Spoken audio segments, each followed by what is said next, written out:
Welcome back to the Land Bulletin Podcast, where every other week we bring you experts in the field to impart their knowledge when it comes to the ranch and sporting property market, buying and selling advice, the latest best stewardship practices, as well as topics that impact landowners every day. I'm your host, Haley Mirr. Let's jump in. Welcome back to the Land Bulletin Podcast. Haley Mirr here, and today we're doing another Voices of the West series episode. And today we'll be highlighting a guest that not only we've spoken to before, but this week we're going to talk to her about a different subject. We're going to tap into more about her own personal experience with regenerative ranching and how it's affected her and her family. So without further ado, welcome Kacie Scherler. Thanks, Haley. I'm really glad to be back. It was great. And for those listening, so Kacie works at Noble Research Group. So that was our previous episode where we focused more on that. But now we're going to be looking more at like Kacie's own personal story and the company that her and her family have formed called Refarm. So without further ado, let's kind of get into a quick overview of who you are for those who didn't get that last episode and what Refarm is all about. Sure, yeah. So I am a fifth generation farmer and rancher here in Southwest Oklahoma. Grew up on a conventional farm and ranch. Didn't really want a lot to do with it growing up, but life, finds a way to bring us home, as they Yeah. say. And my husband and I, we now run Refarm, which is a regenerative farm and ranch near Walters, Oklahoma. We primarily run livestock, but we sell grass-fed and finished beef, pasture-raised pork. We grow cereal grains, all using regenerative practices. So everything that we do keeps the soil at the forefront. And tell us a little bit about your background. You said you kind of came back, home called you back. What was kind of your background and your career when you left Oklahoma? So I actually moved to Los Angeles to go to college and ended up staying on the West Coast for about a decade, working in the nonprofit sector. Um, and I kind of felt this itch the entire time that, I wasn't sure I wanted to ever come back to the farm, but I felt this deep connection to how our food is produced and where our food comes from. I worked at several different nonprofits, one of them being fair trade certified. So if you've ever seen the fair trade logo on your clothing or your chocolate, basically fair trade just ensures that everyone along that supply chain are treated ethically, paid fair wages. It's a really, really great initiative, but it just really opened my eyes to the importance of kind of localizing our supply chains a little bit, and creating more and more transparency. So my husband and I, we actually moved back to the ranch unexpectedly in 2018. I started experiencing some autoimmune symptoms. I actually lost feeling in my legs randomly, and we couldn't figure out what was going on. And so Jeez. it was just nice to be near family and at home. And kind of as we were looking for a diagnosis and looking for a cure, I discovered this autoimmune protocol, which is a diet that's really rooted in clean meat. And we thought, we have a little bit of access to land. Let's raise our own meat so that we can make sure we're doing it as ethically, humanely as possible, and hopefully creating the most nutrient dense meat we can. And that was Yeah. kind of the foundation of how Refarm was born. That's amazing. And so, it's always interesting because I feel like personal experience always really dictates, you know, not only starting a career path, but being really good at it because it's something you care about. So, since you've started this journey, what gap were you hoping to fill when you launched Refarm? It sounds like you were going through this autoimmune thing and you really didn't understand. So, what were you trying to kind of help people that maybe have been going through something similar to you? Yeah, when we started, we didn't know that there was curiosity or even demand for this Yeah. type of thing. Regenerative language wasn't quite as trendy then as it is now. And so it really just started as a personal health journey. And we had extra beef in the freezer. And so we thought, let's go to the local farmers market. And it was there that it really opened our eyes to the fact that, wow, people really care about where their food comes from, how it was raised. They want to be able to shake the hand of the person producing their food. And so it kind of took off from there. Now we sell, both locally at farmers markets, but also online and some retail stores that we own. And the demand has only continued to grow as I think awareness of what regenerative agriculture is and has the potential to do has really grown alongside it. Well, and I'm sure too, and this wasn't really on our list of questions, but as we talk about it, I am sure that some of the things that are happening with these larger factory farms with like the avian bird flu and some of the stuff that happened during COVID with the the bigger slaughterhouses for beef and things like that, where they had to like, go under and things like that. I'm sure this is really hitting that kind of gap as well in the market for something like this. Yeah, absolutely. It's very niche, and I think a lot of people have grown more aware of the challenges that you're talking about. So during COVID, for example, it was really difficult because of what was happening in the world, because I think a lot more people were wanting to even produce their own beef or pork or whatever it may be. It was almost impossible to get, processing dates for your livestock. You would have to schedule it out 6 to 12 months in advance, which is pretty wild. And, I think just how sort of convoluted our food system is, just a Yeah, lot of people were becoming more and more aware of, "Wow, this is not good. How do we combat this?" Um, and it's been really good because the reality is if you are not one of the Tysons of the world, it is typically quite a bit more costly to produce your own food if you're not operating at scale. And I know that's been sort of a battle that smaller producers have fought, for a really long time. How can we compete with the prices that you're gonna find on a grocery store shelf at Walmart, right? right. And so the fact that people are becoming more aware of the challenges, becoming more aware of the costs associated with production, it's been really beneficial, I think, for our food system as a whole, and I see that continuing as we try to create more transparency in a really complex food web. And what was it like? I'm sure, living in Oklahoma, you're probably surrounded by a lot of people that kind of interact with some of these larger farms. So, what was the first year of Reform like? Did you have a lot of community outreach? Did the community react well? Are they starting to react better? Like, what was that process like? That's a great question. Loaded question. A very loaded question. Um, we've been doing this now 7 years. I think people are just now coming around, and starting to ask really good questions. In the beginning, it was very hard. I think, my family, we farm and ranch, not with my family per se, but adjacent to them, and Okay. my family, as I mentioned, is not regenerative, and we are, and though my family has been very sort of welcoming. I think the community as a whole, especially because we live in a very ag-centric, place, has been a little bit more skeptical. I know that, my husband and I have been the talk of the coffee shop at times. What are those people doing out there moving their cattle all the time? And, we're not doing things the way that everyone around us does them. But at the same time, it's one of our core desires to be bridge builders in this space. We're not out here saying, oh, this is the better way to do things, or you should be doing XYZ. No, we're just trying something new and we're trying to engage in really good, healthy conversations. So we've kind of kept a low profile, but I think now our neighbors are seeing more and more that we're less dependent on certain expensive inputs that they might use, Right. that we might have more grass and forage during a drought than they have. And it's because of these very specific practices we use. And so I think we're getting to a place where good conversations are happening. But we're doing it all with very open hands and trying to build community without stepping on toes at the same time. I know it's hard, and I feel like probably your work at Noble Institute has kinda helped you express some of the things you've learned through this process, because I do love that there's more and more resources for farmers and ranchers to kind of know what new is happening. Because back in the day, it used to just be like, whatever worked on your landscape is what worked on your landscape, and because there wasn't you're rural, you only know a few neighbors.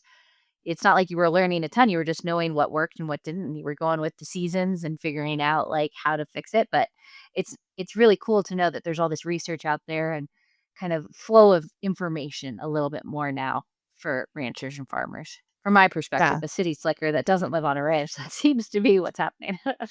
Oh, that's absolutely spot on, and ranching is such a unique industry in that it's so legacy driven oftentimes when you're talking Yeah. about these multi-generational properties, and a lot of times people do things because that's the way their dad did it and their grandpa did it, or that's the way their neighbors do it. And so a lot of times, I think as ranchers, we don't even feel like we have the capacity or the agency to ask, like, oh, is there something else that I could be doing? And so I do think that's something that the Noble Research Institute is really good at is just creating that space to come and say, hey, it's okay to ask questions. And we're not gonna shove this regenerative thing down your throat, but let's, learn together and Yeah. try to pave a better path forward. I'd love to know too, just beyond the community impacts or, what you've learned with Nova Research Institute, what's been the change you've like tangibly seen on your own land and maybe the animals that you guys are raising in your own operation?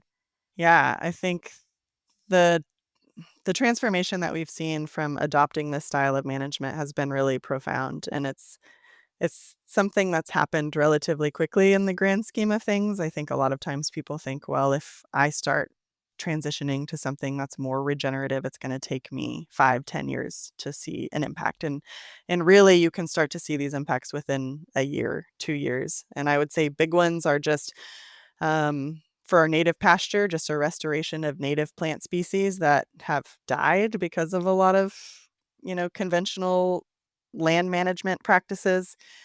So there are these dormant seeds under the soil, and with regenerative management, with moving your livestock and mimicking the ways that bison used to move across the Great Plains, you're waking up these dormant seed banks. Um, and so we see more biodiversity, and when we have more biodiversity, we're seeing more wildlife, whether that's an increase in deer populations or pollinators, which we should all welcome pollinators as stewards of the land. I mentioned drought earlier. We are able to stockpile forage to help us get through droughts that have become our norm, at least Mhm. here where we live, during the summer. And those typically have been getting longer and a little bit worse year over year. But again, by stockpiling this forage through regenerative grazing specifically, we have less reliance on buying hay. Um, so I would say, I mean, the list goes on, right? We're able to I'm sure. stock more livestock because of our management. We can pretty much stock double what our neighbors are doing with their more conventional grazing management strategies, and that's money in your pocket, right? So taking advantage of these opportunities, I think a lot of times people think, "Oh, that's gonna lose me money or it's gonna be more time intensive and I don't have the labor to do that," and, there's always 2 sides of the coin, right? And we what we've seen is that the positives far outweigh any potential negatives, which is pretty awesome. Well, it's probably like anything too. It's probably a lot of upfront, energy and figuring out what works and what doesn't, but then the long-term gains or maybe outweigh that stress that you might feel early on, Yeah, yeah, absolutely. which is There is good. a learning curve, as with anything, Yeah. yes. And then, you mentioned, kind of in our research about what you guys are doing, that you follow 6 key principles in ranching. Do you mind telling us a little bit about those, and then kind of maybe how you got to those 6 key principles? Yeah. So there are 6 sort of core principles of soil health. I'm not sure who coined them specifically, but they're sort of the crux of what regenerative agriculture seeks to aspire to. And I think what's really cool about it is that they're not prescriptive. It's Mhm. going to look different depending on where you are. That's the first soil health principle is knowing your context. You've got to have boots on the ground. You've got to know that your soil in Colorado is much different than mine in Oklahoma, and so our management practices can and should look different from one another. But there's always room for adaptability, and I think that's something that in modern ranching we've lost that a little bit. We've gotten pretty prescriptive with, we're going to plant the same thing at the same time, and we're going to use these certain inputs. But when you're willing to adapt, oftentimes it's not only better for the land, but it can be better for your business as well. Mhm. Other soil health principles, minimizing disturbance. So regenerative ag seeks to minimize tillage and synthetic inputs, again, working with what nature has already. I think a good example of that is in our area, a lot of people plant winter wheat. Um, and in conventional methods, they spray that winter wheat probably a few times. A lot of people are adding nitrogen to their field. We want to get the biggest yield possible in most sort of farming circles. But from our perspective, we plant winter wheat and we plant it as part of a cover crop. So we'll plant it with something like vetch, which is a legume, and legumes fix nitrogen into the soil.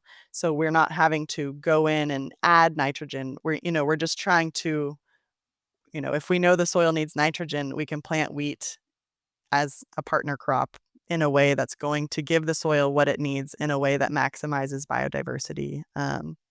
And our yields are lower than our neighbors, but so are our input costs, right? Because we're not going Right. and buying these synthetic inputs. And so there's always sort of these trade-offs, like I mentioned. Um, do you want me to go through all 6? I No, feel you're like good. it's gonna take a minute. Okay, sorry.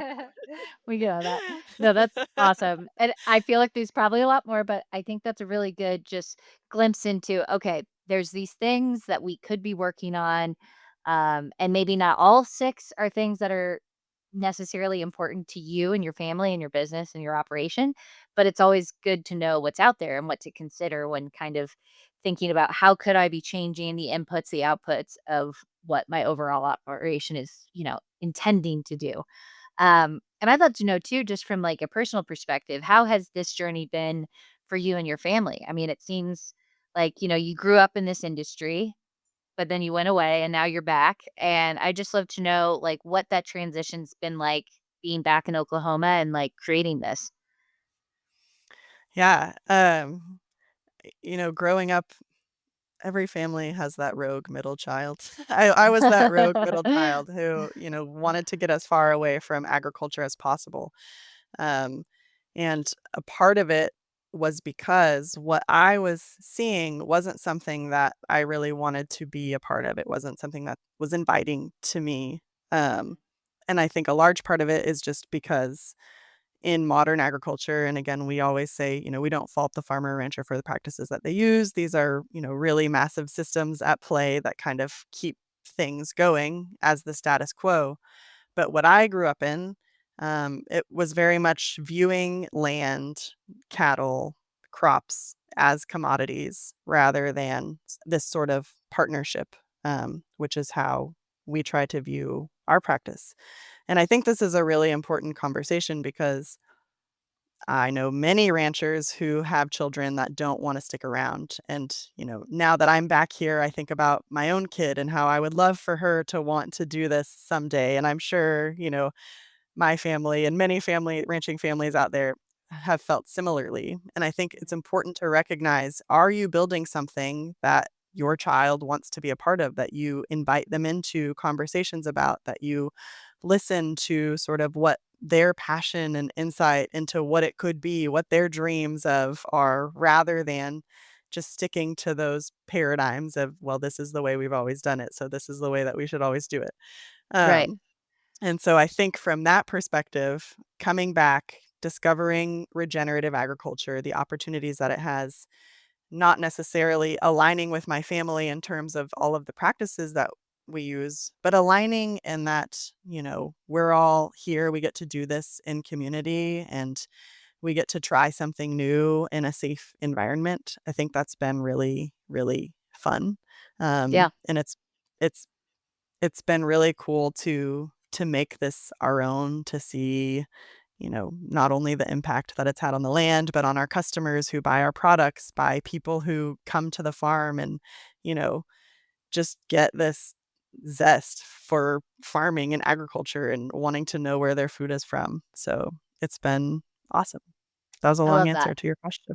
No, that is huge. And I think it's something we run into every day with selling ranches because these second generation, third generation, what have you, children of people that have stewarded these lands forever, they just don't see a future in it. And that's a lot of the reason why people decide to move forward with, not ranching the way they did or selling the property or things like that. But we're also seeing this really neat, which excites me, generation of new types of ranchers and farmers who do have this kind of sometimes a little bit more, because they didn't either grow up on a ranch like you did, but they have a fervor for kind of the academic side, and they're like, "Oh, there's all these different things that we could be doing to this soil," and, so it's kind of been this neat trajectory, I think, of younger generations of people figuring out how we could, take what's always been a part of ranching and, help it into this next kind of frontier,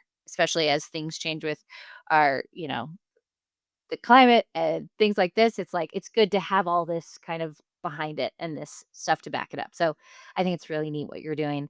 And I am hopeful for that next kind of generation of ranchers and farmers to be taking a lot of kind of the flow of knowledge and education that's out there to kind of improve and sustain this kind of way of life. So I think it's very cool. Um, and then I'd love to know what's next for you and Refarm. Any new products, partnerships that you guys are working on or excited about that you kind of want to chat about with us today? I would say, for us, our own operation within Refarm and our direct to consumer arm continues to grow, which we love. But it's really our yearning to see regenerative agriculture kind of just proliferate as a whole. And it's in part, why I joined the Noble Research Institute. And it's also why my husband and I, a few years ago, started Frontier Ranch Management, which basically we work with investors or family offices who either have land or want to purchase ranching land. And we basically offer turnkey ranch management services. And I think our Very cool. approach is really unique because we really strive to understand what landowners want. I think a lot of times when we're thinking about ranching, it's it's not for, it's not for not, I should say, because a lot of ranching sort of operates from this deficit mindset. Okay, well, in order to ranch, we gotta make sure we get a big enough operating node, or we've gotta make sure we're able to cover this year's expenses or next year's expenses, and it's sort of this constant struggle of, can we cash flow and can we make enough money to, get by?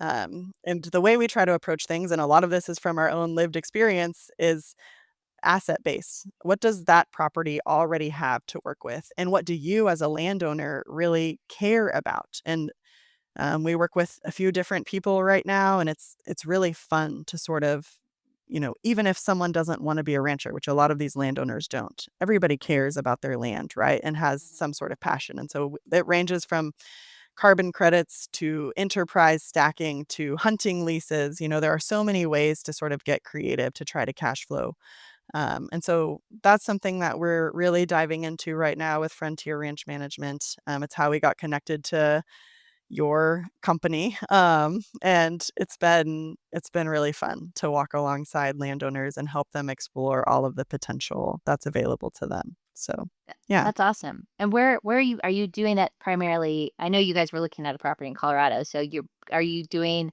frontier ranch management kind of all over the West right now, or is there a focus on the type of ranch that you guys like to work with? Yeah, it's pretty adaptable, which is nice. Right now, all of our properties we work with are located in this part of the country, but it's open, we say, nationwide, um, Yeah. which is which is cool, and we have a network, like you're saying, of people who maybe they didn't grow up in ranching, but they want to become a ranch manager. We then look, if this isn't a property that's located near us in Oklahoma, we're able to find sort of ranch managers, train them, align them with our vision and the vision of the landowner, and get them going. And so it's really a win-win for all parties involved. And I think, you know, our hope is that this will kind of continue this asset-based way of looking at ranching, because I do think there's just a lot of difficulties that come, Yeah. in in this, line of work. It's hard. It's hard. It can be hard financially, mentally, physically, but again, I think a huge paradigm shift is really required so that we approach this with a new lens because the opportunities out there are growing exponentially. We just have to be willing to adapt, evolve, and ask some good questions in order to tap into those ways that are going to not only make us cash flow, but bring us a sense of purpose and knowing that we're doing right by the land and doing right by, who we are and what we value as people who work with the land. So, yeah. And and you mentioned, just now some of the things, tools, opportunities that are maybe coming down the road. What are some of the things that you're most excited about, or things you've been learning about in the regenerative field that you're like, this is, something that we should all be kind of considering or looking more into? I know things are always changing, but I would love to know from your insight since you do this every day. Like, is there anything you're really excited about in this kind of movement? Yeah, I think the ag technology that we're seeing, not really just coming up right now, but like the way that it's evolving over time. So, an example of an ag tech we're really passionate about is virtual fencing. And virtual fencing has been around for a few years, but I think it's just now getting to a point where it's very viable. And when you're talking to ranchers, let's say about transitioning from conventional grazing to more regenerative grazing. Like the biggest hang up there is, well, I don't have time to get out and move my cattle all the time. And this is where something like virtual fencing comes in. And it's like, it is literally doing the work for Yeah. you. Um, Harder, they're not smarter. harder. Yeah. Yes. Um, but yeah, there are so many cool technologies out there. Even, we talk a lot about intermediate technologies and how in the regen space specifically, these technologies we're saying are not the same as having to go out and buy a brand new John Deere tractor. Like these intermediate technologies are highly affordable, accessible, and they're going to revolutionize someone's operation, right? Yeah, And so I think just again, it's a matter of willingness to try new things. change. Yeah, which can be hard for any of us. Yeah. But yeah, I would say the tech side is definitely where we get really excited. Oh, that's so exciting. I'm sure. I mean, even in our own industry, just seeing how tech and data and AI and all these different things are just, not only helping us with our jobs, but also making things a little bit more accurate. I think it's just kind of understanding that tech is a lot of the times there to help you and help you like, do your job a little bit better. But at the end of the day, too, it's like what I love about what you're doing and land and our industry is even with all of this new AI and tech, it's like ranchers and farmers are always going to be important. Like you can't replace the knowledge, the hands on the ground, the relationships, the communities that you guys have created. So I think it's cool to just make that even stronger by kind of listening to the tools that are out there. Well, before I let you go, are there any, resources or additional information for our listeners about Refarm or what you guys are doing with Frontier Ranch Management that you would like us to kind of highlight? Sure. So we're pretty active on our website and Instagram. Website's refarm.market. Our Instagram is re.farm. We really try to use our platform as an educational tool on regenerative practices. And so a lot of our community there are other farmers and ranchers just looking to learn potentially different ways to do things or look at things. And then if anyone has questions about Frontier Ranch Management, maybe you can stick an email on the description here. Perfect. But yeah, No, it's awesome. And I love I ever since our last conversation about Noble Institute, like it's just I really enjoyed that conversation and I'm just so grateful that you decided to come back. So we'll be sure to kind of highlight both of those conversations because I think it's super helpful. It's we have a lot of people who maybe didn't grow up in this who want to be good stewards. They don't know where to start. They don't know where the tools are. So having people like you out there to kind of guide a little bit or let them know what's worked for you, what hasn't worked, I think is super helpful and will help our landscapes in the end. So we're just very appreciative of what you're doing. well, I appreciate what you all are doing too, and thank you for creating space for these really important conversations. I know you already have a lot on your plate, so it's awesome that you make time for this. Well, we'll always make time for you, Casey. Thank you for being on the show, and I'm sure we'll have some further conversations in the future. So thanks for coming on today. Absolutely. Thank you, Haley. Thanks. Thanks for joining us today. To learn more about the ranch real estate market or our ranch marketing process, make sure to subscribe to our newsletter on our website at mirranchgroup.com or give us a call at 303 623 4545. See you next time.